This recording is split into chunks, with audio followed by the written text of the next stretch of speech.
कहते हैं द्वारका बसाने के लिए कृष्ण ने समुद्र देव से जमीन ली और देवताओं के आर्किटेक्ट विश्वकर्मा से रातों रात द्वारका का निर्माण करवाया। विशाल दीवारों से घिरी ये सोने की नगरी वास्तुकला की बेहतरीन मिसाल थी। श्री कृष्ण जब धर्म स्थापना करते हैं कुरुक्षेत्र में, तब उन्हें गांधारी का श्राप मिलता है। लेकिन गांधारी को लगता है कि उनके बेटों को मारने से श्री कृष्ण ने अन्याय किया है। गांधारी उनको श्राप दिया है कि उनके बच्चे मर जाएंगे, उनके पुत्र और पौत्र मर जाएंगे और उनका जो नगर है वो भी ध्वंस हो जाएगा, समुद्र में मिल जाएगा। कहानी के अनुसार गांधारी के इस श्राप के 36 साल बाद विशाल लहरों ने द्वारका को नष्ट कर समुद्र में मिला दिया। विकसित प्राचीन सभ्यताओं के समुद्र में विलीन होने की कहानियां बाइबल और ग्रीक कथाओं में भी मिलती हैं। 1979 में हुई एक आर्कियोलॉजिकल खोज ने लोगों को यह सोचने पर मजबूर कर दिया कि इन कहानियों में कहीं कोई इतिहास तो नहीं छुपा। क्या द्वारका के होने का वाकई कोई ऐतिहासिक सबूत था? Archaeologist doctor SR. राव और उनकी टीम इस तथ्य के प्रमाण ढूंढने लगी।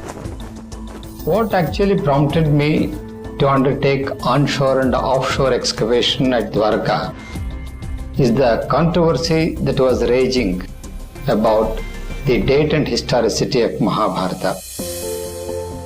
खोज की शुरुआत हुई द्वारका में मिले 9वीं सदी के एक विष्णु मंदिर के अवशेषों से।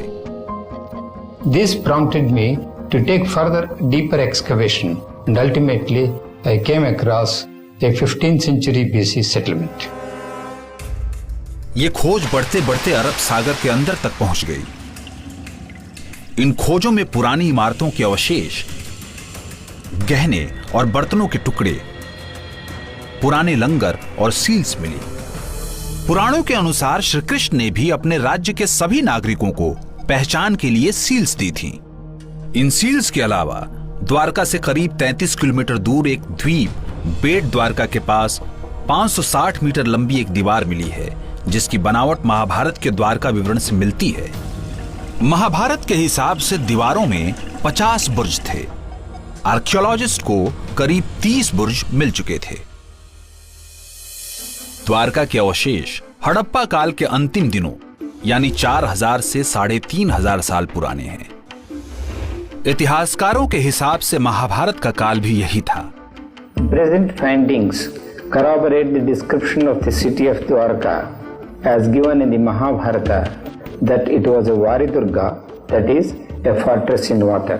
The existence of the ancient city of Dwarka in 1500 BC and its submergence as stated in the Mahabharata have been proved. Krishna की डूबी हुई द्वारका की एक और कहानी 2001 में सामने आई। गुजरात के खंबाट की खाड़ी में हुई पुरातत्व की खोज के द्वारा। हालांकि यहां मिले अवशेषों का 9000 से लेकर 13000 साल पुराने होने का अनुमान लगाया गया है।